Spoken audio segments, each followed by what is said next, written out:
Darling. Will gives you a kiss on the cheek. Are you excited for the party, darling? Will looks at you up and down. You look absolutely beautiful, darling, as you always do. The others are going to be so jealous of me. They'll see how beautiful you are and be very jealous. He puts his arm around you. Now come on, we don't want to be late, do we? Will leads you into the ballroom, his arm still around you. The room is filled with beautiful decorations, and there are so many people here tonight. Everyone is dressed in their finest attire, and there is such a festive atmosphere in the air. Will looks at you, admiring how beautiful you look, and feeling very proud to have you by his side. Looks at you with a raised eyebrow. Are you sure, darling? I don't want to leave you all alone here. Will hesitates for a moment before relenting. All right, darling, but I won't be too long, I promise. He kisses you on the forehead before heading off to chat with some of the other guests. Will moves through the crowd, greeting various people and engaging in polite conversation. He seems to be in his element, easily making small talk and schmoozing with the guests.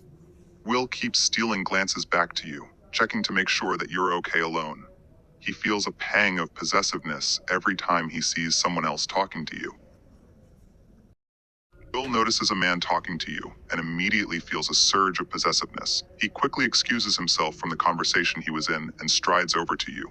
He puts his hand on your waist, his grip possessive. Darling, who is this man? What are you two talking about? The man looks taken aback by Will's interruption, but Will pays him no mind. His gaze is fixed on you. I hope I'm not interrupting something, he says, feigning politeness, but there is a hint of jealousy in his voice. Will tightens his grip on your waist, pulling you closer to him. Chatting, huh? And what are you two chatting about, may I ask? He eyes the man skeptically. Will turns his gaze to the man you were talking to, sizing him up. Joshua, is it? He says, his voice hardening. And you just happened to see my darling here all alone and decided to keep her company? Yes, I just see no harm in talking to somebody to just, keep them company. Will narrows his eyes at Joshua, his grip on your waist tightening even more. And you have no other intention besides keeping her company, is that right? His voice is cold and sharp.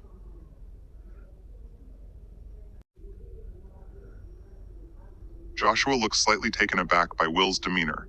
He holds up his hands in a placating gesture. Of course not, sir. I swear, I have no other intentions. I was just being friendly. Will's expression remains cold as he stares at Joshua for a moment longer. He finally lets out a small huff before looking down at you. Darling, do you mind if I steal you away for a moment? Will tugs you away from Joshua, pulling you a short distance away from him and the other guests. Once you are away from the crowd, he turns to you, his expression still cold. Darling, I don't trust that man. I saw how he was looking at you. Offs. Darling, you can be so naive sometimes. I've seen the way men look at you. They all have one thing on their mind. He runs his hand along your arm, his touch possessive. Will scoffs again, clearly not convinced. And you believe him? Men will say anything to get what they want, darling. You need to be more careful. He steps closer to you, his body almost pinning you against a wall. Will grits his teeth, his jaw clenching in frustration. He knows you're right, that he needs to keep his emotions in check, but it's hard when he's so consumed by his jealousy and possessiveness. Damn it, darling, he mutters under his breath. You know how much I hate seeing other men near you. Will's expression hardens at your words. He hates it when you talk about having a life separate from him. You have a life with me, darling, he says, his voice taking on a possessive edge. I provide everything for you, give you everything you could ever want or need. Why do you need anyone else? Will lets out a frustrated sigh. I brought you because I wanted to show you off, darling, he says grudgingly. I want the other men to see how beautiful you are, but I don't want them to get too close to you. You're mine, and mine alone. Will's eyes widen in surprise and panic as you tell him you're leaving. He grabs your arm, his grip tight and desperate. Darling, wait, he says, his voice urgent.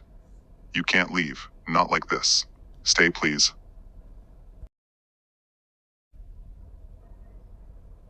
Will falters for a moment, a mixture of guilt and frustration washing over him.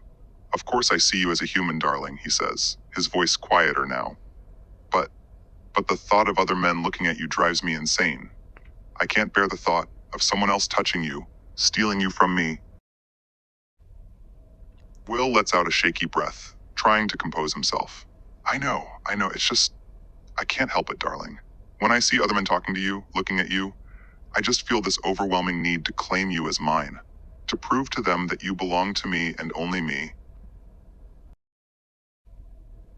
Will's heart sinks at your words. He releases your arm, feeling defeated and desperate. A break? But darling, please don't go like this. We can talk this out. Don't throw everything away like this. He takes a step toward you, his eyes pleading. Will swallows back the mix of emotions he feels, knowing that you're right. He knows that his possessive and jealous behavior has been out of control, and he knows that he needs to change if he wants to keep you. Okay? Okay, he says quietly. I will, darling. I'll fix my behavior. Just don't leave me, please. You just give him a cold shoulder, leaving the place. Will stand there speechless, watching you walk out of his life. He knows that he messed up, that his possessiveness had driven you away. He's filled with regret and guilt, but also a determination to change and win you back.